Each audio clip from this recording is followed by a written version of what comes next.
এবার মঞ্চে বিপত্তি, তাও অভিনেতা তথা ঘাটালের সাংসদ দীপক অধিকারীর এইরকমই ঘটনা ঘটল শনিবার। ঘটনাক্রমে জানা যায়, এই দিন নির্দিষ্ট কর্মসূচি অনুযায়ী পশ্চিম মেদিনীপুর জেলার ডেবরাতে জনসংযোগ করতে এসেছিলেন দীপক অধিকারী ওরফে দেব।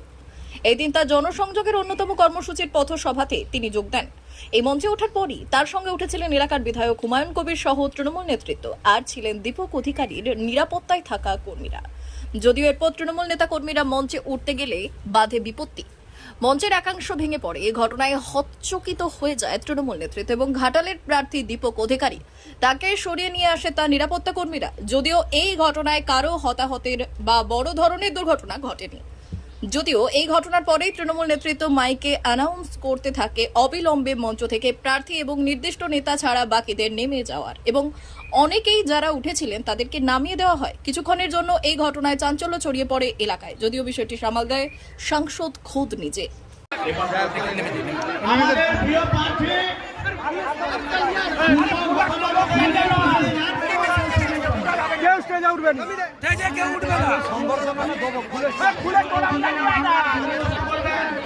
মমতা বন্দ্যোপাধ্যায়ের হাত শক্ত করার জন্য তৃতীয়বারে এই এলাকা থেকে দীপক অধিকারী আবার আসবেন। এই অঞ্চলের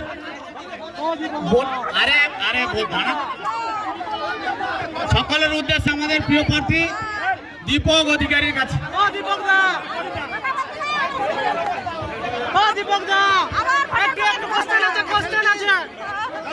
আমি